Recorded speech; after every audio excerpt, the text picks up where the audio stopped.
नमस्कार. पिंगा ग पोरी पिंगा. आजच्या भागात आपण बघणार आहोत मनोज इकडे वल्लरीशी गप्पा मारत असतो तेव्हा तो म्हणतो, मला तर एक समजत नाही, मी तुझं कौतुक करू का तुला ओरडू, कारण की त्या अण्णा केदार समोर तू एकटी गेली होती, हे काय मला आवडलेलं नाही आहे. तेव्हा वल्लरी म्हणते, अहो तुमचा गैरसमज होत आहे, मी एकटी गेली नव्हती, माझ्या बरोबर तेजाताई होती आणि आपल्या घरची देवी आई सुद्धा होती ना, त्याच ताकदीने त्या अण्णा केदारचा मी खात्मा केला आहे. तुम्ही काळजी करण्यासारखं काहीच नाही आहे. पण मला या सगळ्या गोष्टींचं थोडं टेन्शन सुद्धा आलं होतं, कारण की या सगळ्यातून त्यांना वाचवणं थोडं कठीणच होतं. तेव्हा तो म्हणतो, असं नेक्स्ट टाइम कधी काही झालं ना तर तू पहिले मला कॉन्टॅक्ट करशील. तेव्हा ती म्हणते, हो नका तुम्ही काळजी करू, मी तुम्हाला नक्कीच कॉन्टॅक्ट करेल. तेवढ्यात बाहेरून किंचाळण्याचा आवाज येतो, म्हणून लगेच ते दोघं बाहेर येतात. प्रेरणा जोरजोरात म्हणत असते, अण्णा केदार नको रे मला मारू, प्लीज प्लीज नको मारू. तेवढ्यात मनोज लगेच प्रेरणासाठी पाणी घेऊन येतो आणि वल्लरी इकडे तिला समजवत असते, प्रेरणाताई काहीच झालं नाही, तुम्ही काळजी करू नका, सगळं ठीक आहे ठीक आहे, तुम्ही शांत व्हा, तुम्ही आपल्या घरी आहात.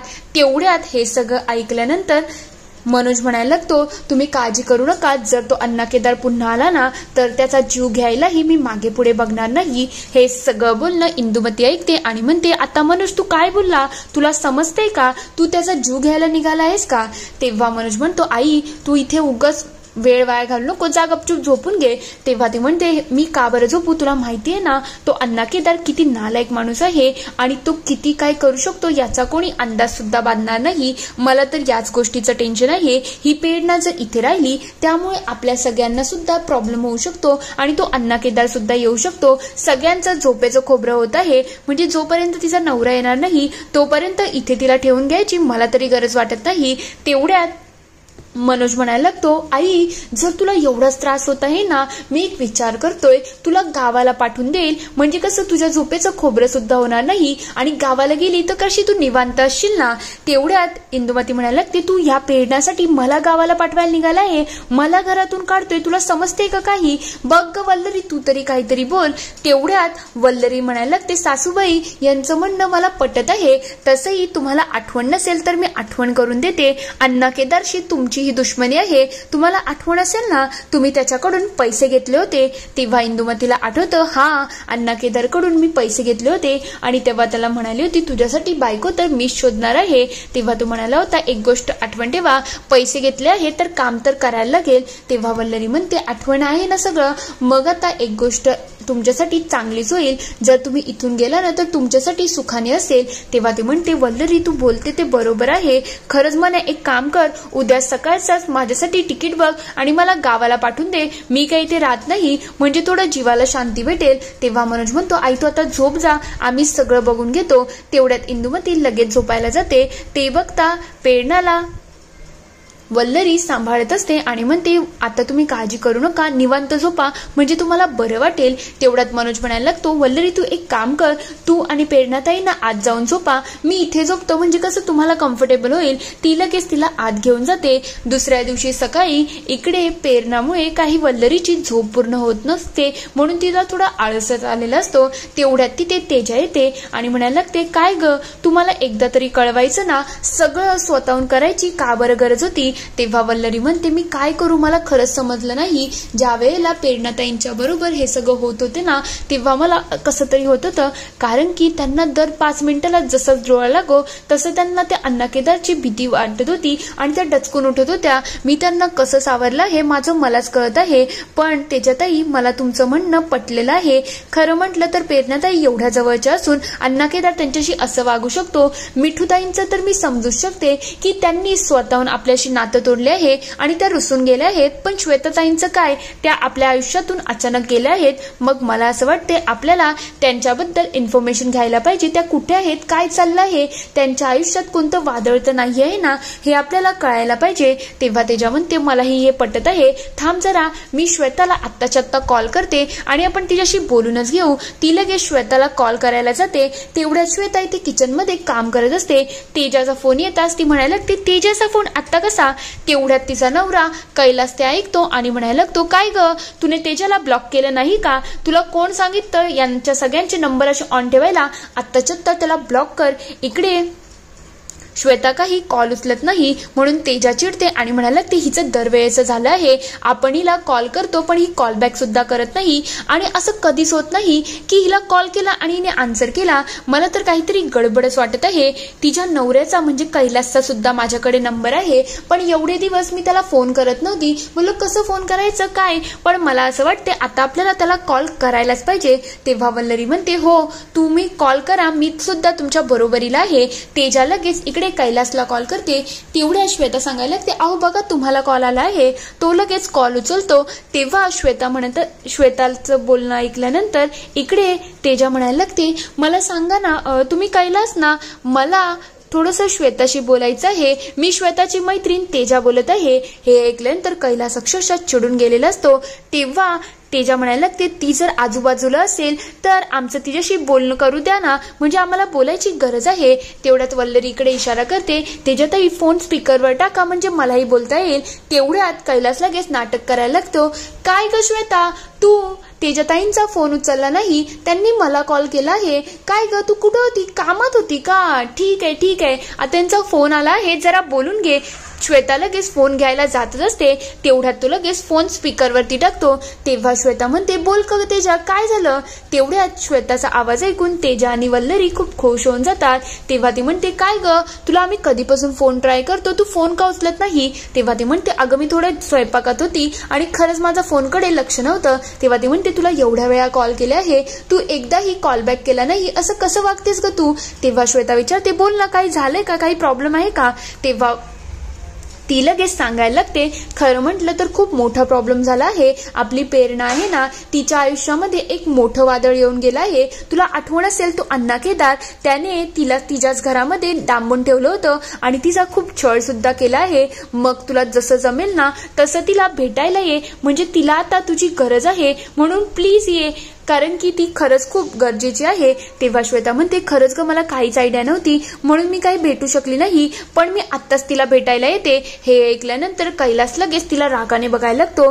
तेव्हा ती म्हणते थांब जरा, मी जसं जमेल ना तसं तिला भेटण्याचा प्रयत्न करते. तेव्हा श्वेता म्हणते ठीक आहे हे सगळं तर ठीक आहे पण मी येण्याचा प्रयत्न तरी करेल. तेव्हा तेजा म्हणायला लागते ठीक आहे श्वेता पण आता आमचे फोन तरी उचलत जा, असे आधीमधून तरी बोलत जा म्हणजे आम्हालाही बरं वाटेल. तेव्हा ती म्हणते ठीक आहे मी फोन ठेवते. ती लगेच फोन कट करते. हे सगळं ऐकल्यानंतर वल्लरीला आणि तेजाला थोडा संशय आलेला असतो.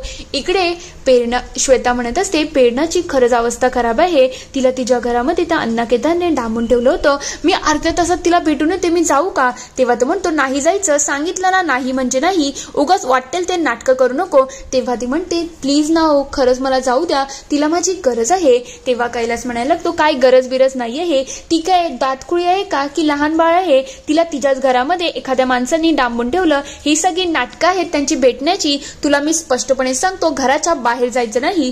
तेव्हा ती म्हणते प्लीज हो ऐका ना, मला जाऊ द्या ना, मी एकदा भेटून येते, फक्त एकदा भेटू द्या.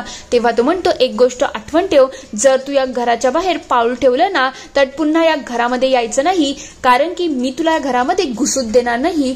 हे ऐकल्यानंतर श्वेता अक्षरशः घाबरून गेलेली असते. ती काहीच बोलत नसते. कैलास तिथून निघून जातो. दुसरीकडे इकडे इंदुमतीने तिची बॅग भरलेली असते. तेवढ्यात ती म्हणायला लागते काय रे आता तुम्हाला तिकीट काढून देणार आहेस ना आणि गावाला सोडण्यासाठी मी चालतोय. तेव्हा तिथे वल्लरी येते आणि म्हणायला लागते आई तिकडे गेल्यानंतर आम्हाला कॉल करा, कसं आहे ते सगळं कळवा आणि महेंद्र दादांची काळजी घ्या. तेव्हा ती म्हणायला लागते हो गावाला गेली की मी लगेच महेंद्रच्या लग्नाचं बघते आणि दिवाळीपर्यंत मी वापस येऊन सुद्धा जाईल. तेव्हा वल्लरी चिडते आणि म्हणते तुम्हाला समजते का, तुम्ही काय पागल बिगल झाले आहेत का, दरवेळेला सारख्याच चुका का बरं करताय. 2 वेळा त्यांचं लग्न झालं आहे आणि महेंद्र दादा असे आहेत ना त्यांना कोणती जबाबदारी घ्यायची सुद्धा नाही आणि इच्छा सुद्धा नसते, म्हणून त्यांच्या लग्नाचा विचार करू नका, एका उगाच मुलीचं आयुष्य बर्बाद करू नका. तेव्हा इंदुमती म्हणते मग काय माझ्या घराण्याला कोणी काही वारस देणारच नाही आहे का, म्हणजे माझं कुळ पुढे चालणारच नाही का. तेव्हा हे ऐकल्यानंतर मनोज अक्षरशः चिडतो आणि म्हणतो काय गाई तुझं काय घराणं चाललं आहे, किती मोठं घराणं आहे ग तुझं आणि किती कोट्यावधीची प्रॉपर्टी आहे जी तुला एवढा माज येतोय. नाही भेटला वारस तर नाही भेटू दे, उगाच कोणाच्या आयुष्याबरोबर खेळू नको. तेव्हा ती म्हणते उगाच वाटेल ते बोलू नको, काहीही बोलायला लागला आहे तू, आईचं जरा मान धर. तेव्हा तो म्हणतो आई आता मला भांडायचं नाही आहे, तू गपचूप जायला निघाली आहे, मग गपचूप जा, उगाच वेळ वाया घालू नको. ते लगेच त्यांना तिथून पाठवून देतात. दुसरीकडे प्रेरणाला राहून राहून जुन्या गोष्टी आठवण येत असतात की अण्णा केदारने कसा तिचा छळ केला होता, तिला तिच्याच घरामध्ये नजर कैदेत ठेवलं होतं.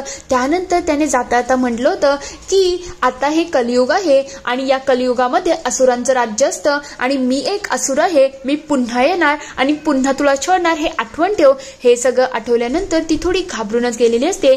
तेवढ्यात तिथे तेजा येते आणि तिचा मूड चांगला करण्याचा प्रयत्न करत असते. तेव्हा ती म्हणते, अगं तुला आठवण आहे का, तू मला ते महाराष्ट्र लग्नाची सगळी आयडिया दिली होती ना, त्याच्यावरती मी फाईल बनवली होती आणि माझ्या क्लायंटला ते खूप आवडलेलं आहे.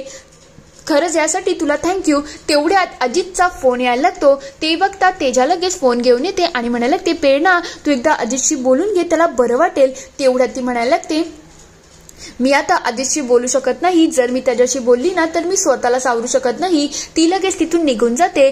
तेजा लगेच तो फोन उचलते. तेव्हा अजित म्हणत असतो, प्रेरणा तुला झालं काय आहे, तू माझा फोन का उचलत नाही, मला किती तुझी काळजी वाटत आहे.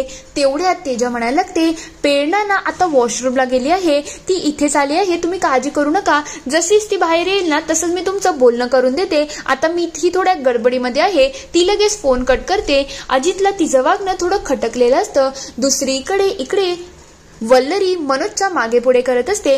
तेव्हा ती म्हणते, अहो तुम्ही पहिले गोळ्या खाऊन घ्या. तेव्हा तो म्हणतो, नको ना ग वल्लरी, दरवेळेला काय गोळ्या गोळ्या चाललं आहे. तेव्हा ती म्हणते, तुमचं फॅटी लिव्हर अजून क्युअर झालेलं नाही आहे, म्हणून तुम्हाला गोळ्या तर खायलाच लागतील आणि डॉक्टर जोपर्यंत सांगतात ना तेव्हापर्यंत मेडिसिन कंप्लीट करायचे आहेत. तेवढ्यात ती लगेच तिथून जायला लागलेली असते. मनोज तिला जवळ खेचतो आणि तिला मिठी मारतो. तेव्हा तो म्हणतो, तू अशी पुन्हा माझी काळजी घेताना खरंच खूप छान वाटत आहे, असं वाटते पूर्वीसारखं आयुष्य जगत आहोत.